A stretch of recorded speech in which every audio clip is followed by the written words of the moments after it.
2월 15일 토요일 이른 아침입니다.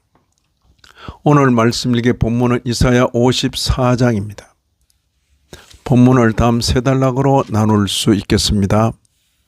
첫째는 1절, 예루살렘 교회에 임할 기적. 둘째는 2절 이하 10절, 예루살렘 교회를 세우시는 하나님. 마지막 세 번째는 11절 이하 17절, 장차 회복될 예루살렘 교회의 영광. 오늘 본문에서 너라고 지칭된 대상이 누구인가 하는 것이 본문을 이해하는 관건입니다. 1차적으로는 선민 유다입니다. 선민의 본거지인 시온 곧 예루살렘을 가리키기도 합니다. 그럴지라도 신약교회 성도인 우리로서는 교회를 가리킨다고 이해합니다. 1절 보시면 잉태하지 못하며 출산하지 못한 너는 노래할지어다. 산고를 겪지 못한 너는 외쳐 노래할지어다. 이는 홀로 된 여인의 자식이 남편 있는 자의 자식보다 많음이라 여호와께서 말씀하셨느니라. 바벨론에 포로되어 있는 선민 유다를 이렇게 표현한 것으로 여겨집니다. 선지자는 이 예언의 권위를 여호와 하나님께로 돌리고 있습니다. 시온 곧 교회를 회복시키시는 하나님의 역사를 마치 유목민이 새로운 곳에 장막을 치는 것처럼 비유적으로 말합니다. 2절 3절입니다. 내 장막 털을 넓히며 내 처소의 휘장을 아끼지 말고 널리 펴되 너의 줄을 길게 하며 너의 말뚝을 견고히 할지어다. 이는 내가 좌우로 퍼지며 내 자손은 열방을 얻으며 황폐한 성읍들을 사람 살 곳이 되게 할 것임이라.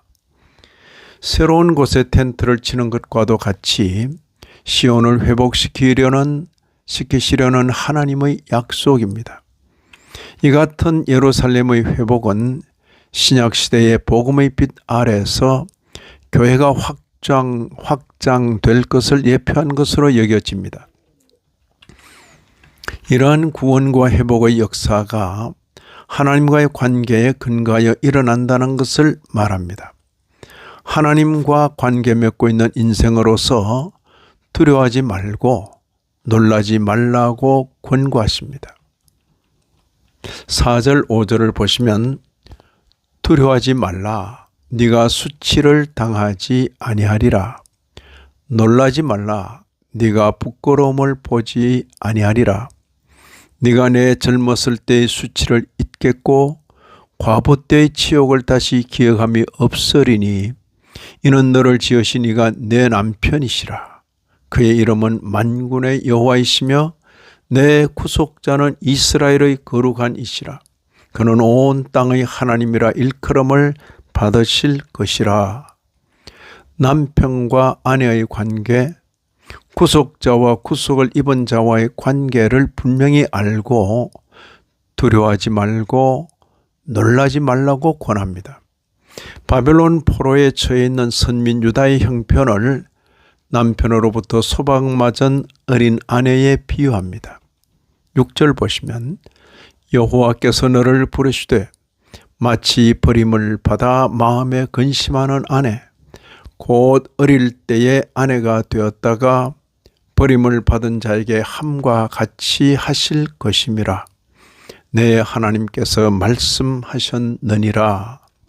선지자는 선민에 대한 하나님의 징계와 회복을 서로 대조되는 단어들로 묘사합니다. 버림과 긍휼, 진노와 자비, 그리고 잠시와 영원으로.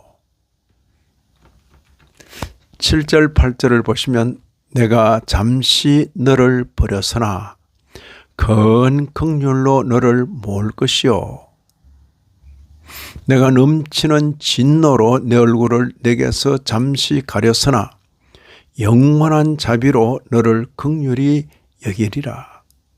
내 구속자 여호와께서 말씀하셨느니라. 버림과 긍휼, 진노와 자비, 그런데 이것이 적용되는 시간이 잠시와 영원. 이러한 영적 이치는 선민 유다의 소원이 아닙니다. 선민 유다의 구속자 여호와 하나님의 소원입니다. 상상하기 어려운 이런 경륜을 선지자는 여호와 하나님의 이름을 걸고 보정합니다. 10절에 산들이 떠나며 언덕들은 옮겨질지라도 나의 자비는 내게서 떠나지 아니하며 나의 화평의 언약은 흔들리지 아니하리라. 너를 긍휼히 여기시는 여호와께서 말씀하셨느니라. 이런 말씀을 읽는 신약교회 성도인 우리로서는 먼저 이 말씀이 그때 선민들에게 어떻게 실현됐는지를 살펴보게 됩니다. 나아가 경륜의 때가 되어 이 말씀이 예수 그리스도의 교회로 실현된 것을 확인하게 됩니다. 이제 이 말씀의 실현 현장에 있는 자들로서 우리 모두는 이 말씀의 온전한 실현을 기대하면서 우리의 남은 날을 살아가야 하겠습니다. 이 아침에도 말씀에 참여하신 모든 분들 위해 하나님의 크신 은혜가 더하시기를 진심으로 기원합니다.